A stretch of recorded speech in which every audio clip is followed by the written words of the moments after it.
Vi börjar med att titta på detta faropiktogrammet. Vad visar det? Det här faropiktogrammet visar att produkten är brandfarlig, vilket kan vara en vätska, fast ämne eller gas. Det indikerar också att produkten kräver särskild hantering. Kan du förklara vad som menas med brandfarliga gaser? Brandfarliga gaser är gaser som kan bilda en antändbar blandning i luft vid rumstemperatur. Vad kännetecknar brandfarliga vätskor? Brandfarliga vätskor har en flampunkt på högst 100 grader. Flampunkten är den lägsta temperatur då en vätska avger ångor som kan antändas i luft. Dessa vätskor bidrar till ett snabbt brandförlopp vid antändning, vilket kan få stora konsekvenser. Om vätskan värms upp kan en explosiv atmosfär bildas, vilket kräver att man är noga med att undvika antändningskällor. Vad är brandreaktiva varor? Brandreaktiva varor inkluderar brandfarliga fasta ämnen, självantändande varor, varor som utvecklar brandfarliga gaser vid kontakt med vatten, oxiderande varor och organiska peroxider. Vad säger lagen om hantering av dessa varor? Lagen om brandfarliga och explosiva varor reglerar hanteringen av dessa varor. Den som hanterar, överför eller importerar dem måste vidta nödvändiga försiktighetsåtgärder för att förhindra olyckor och skador på liv, hälsa, miljö eller egendom samt förhindra obehörig hantering. Behöver man tillstånd för att inneha brandfarliga varor?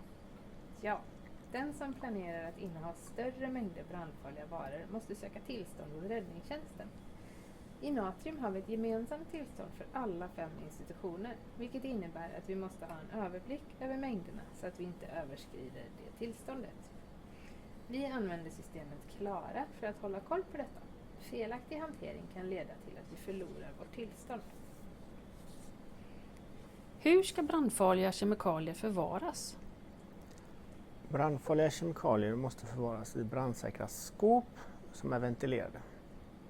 I Natrium har vi gula skåp för vätskor och fasta varor och grå brandklassade gasskåp för brandfarliga gaser.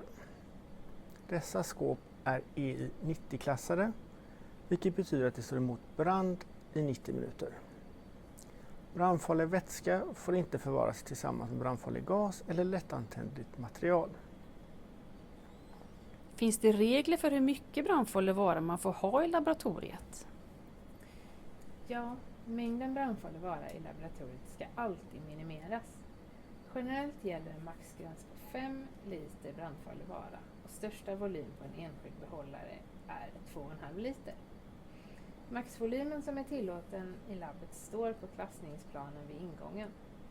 Endast den mängd som behövs för dagens arbete får hanteras utanför kemförråd eller kemikalieskåp. Vad är en klassningsplan? Klassningsplanen är en ritning som visar var i laboratoriet man får arbeta med brandfarliga varor, maxmängd som får finnas i rummet och var det kan uppstå en explosiv atmosfär. Där explosiv atmosfär kan uppstå får det inte finnas några antändningskällor. Vad händer om vi inte hanterar brandfarliga varor korrekt? Om vi inte hanterar brandfarliga varor korrekt kan vi förlora vårt tillstånd, vilket skulle påverka alla verksamheter i Natrium.